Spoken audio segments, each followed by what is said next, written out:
வணக்கம் மக்களே, நான் உங்கள் ராக்கிங் ராசாத்தி. இது காலி சோடா வழங்கும் உங்கள் சாய்ஸ். இன்னைக்கு காதலர் தினங்க. அனைவருக்கும் காதலர் தின நல்வாழ்த்துக்கள். இன்னைக்கு உங்க காதல்ல அன்பை எப்படி பரிமாறிட்டீங்கன்னு சொல்லிட்டு எனக்கு மெசேஜ்ல சொல்லுங்க. வாங்க நிகழ்ச்சிக்கு போகலாம். நம்ம நிகழ்ச்சியோட முதல் நேயர் யாருன்னு பாத்துடலாங்களா? நம்ம நிகழ்ச்சியோட முதல் நேயர் கொருக்குப்பேட்டையிலிருந்து குமார். வணக்கம் குமார்.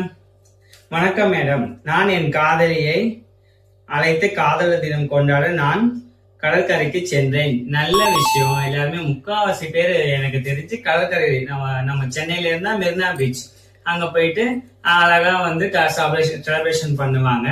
இவங்க அப்படிதான் பண்ணிருப்பாங்கன்னு நினைக்கிறேன். பார்க்கலாம். நான் புதுவிதமாக காதலர் தினத்தை கொண்டாட நினைத்தேன். ஏதோ ட்ரை பண்ணிருக்காரு. என்னன்னு நம்ம பார்க்கலாம். லவர்ஸ் டேல பொறுத்த வரைக்கும் hug day, teddy day, rose day, chocolate day எல்லாமே வந்துச்சு. ஆமாங்க, இதெல்லாம் தாண்டி லாஸ்ட் தானங்க வந்து லவர்ஸ் டே. அதை பத்தி நம்மளும் ஒரு 4-5 வீடியோ போட்டிருக்கோம். போய் சேனல்ல அப்படியே பாத்துருங்க. இத அனைத்தும் கொடுத்ததால் இன்று புதுவிதமாக கிஃப்ட் கொடுக்கும் என்று நான் நினைத்தேன்.